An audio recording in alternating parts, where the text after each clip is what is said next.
So there was a young lady, a young woman who was blind. She was looking for a shidduch. She was a blind girl. It was tough finding a shidduch. One day they set her up with this boy. He fell madly in love with her. And he married her. And he took very, very good care of her. One day they were listening to the radio and they heard that there's this one doctor in the United States that was able for blind people to do eye transplants. And she was so excited. She said to her husband, eye transplants. If I could get an eye transplant, I could see. I've never been able to see my whole life. It would be amazing. How do we go about it? And he researched it. And he got himself on a list. On a list, just like for a heart transplant, for an eye transplant, for his beautiful Chana, his beautiful wife. The problem was, they got an answer that there's a 20-year wait. They're 20 years away because there are very few people who donate their eyes. And she was very broken. 20 years? Okay. He saw that his wife was very, very broken. He heard that his wife was very broken. So a month later, he comes into the house and he says, Chanallah, it's a miracle. For whatever reason, they pushed us way up. You're next. They have found a donor for you. We're going to take you to that hospital. We're going to get that eye transplant. Wow. She didn't ask how he did it. She didn't ask what he did. She's going to get eyes. So the day before the operation, they're sitting in the hospital in the room. And he turns to Chana and he says, Chana, I just have to tell you something that you don't know since we're married. That not only are you blind, I'm also blind. But I never wanted you to know that. I never wanted you to pity me. I wanted to always be there for you. So I want you to have this eye transplant. I'll get one too.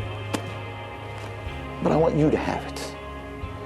Therefore, when you get your eyesight, just don't be shocked when you see that I'm blind. She starts crying. I can't believe you love me so much. You could have gone for the eye transplant and you're giving it to me. And however you got this one, we'll get another one. And she was just so in love with him. And the next day they did the transplant. And it worked.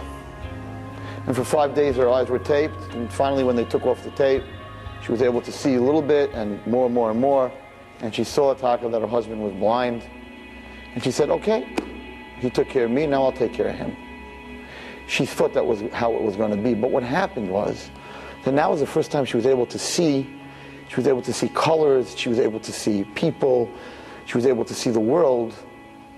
The marriage began to dissolve. Always schlepping him around. Her not being able to go skiing because he can't go skiing, and not able to see the world because he can't see the world. It began to drive a rift between the two of them.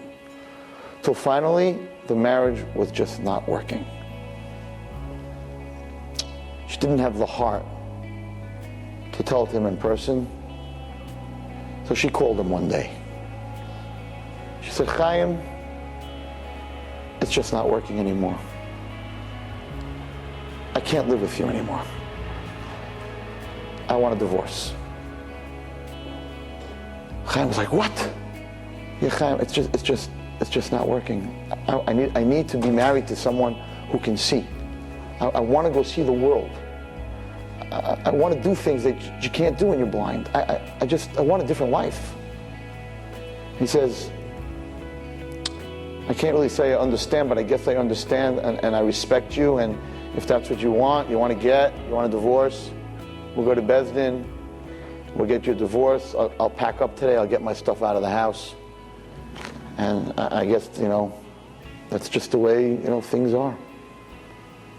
She said, I'm really, really sorry. I really, really sort of love you, but whatever, it's just what I have to do for me. He said, no problem, I'll be out by tonight. So he packed up his stuff and he left. That night she came home, all the stuff was gone, and there on her bed was a letter that her husband had written. Dear Chana, I really, really love you, and I've always really loved you. I respect your decision to leave me, but I have one big favor to ask you. And that favor is, take care of those eyes, because not long ago, they were mine.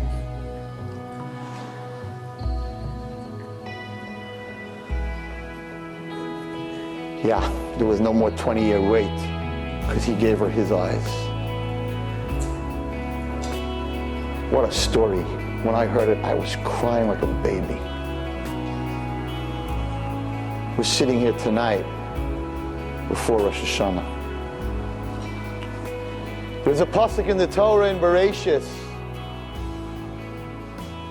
and the pasuk says, "Vayitzer Hashem Elokim es ha'adam afa min ha'adama." God created man, dirt from the earth.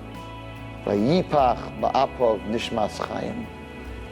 And God blew into every one of us a soul, His soul of life. God gave us life. He gave us a transplant. He gave us His soul. And what did we do? What do we do with that holy soul? We tell Hashem, the soul is great. Yeah, go to shul, good. But I got to see the world. I got to be busy with my BlackBerry. I got to be busy with everything else but you. I'm busy with everything else but you. But Hashem gave us those eyes. Hashem gave us this soul. And on Rosh Hashanah, tonight in Slichos, Hashem tells us, take care of that neshama, because that neshama was once mine.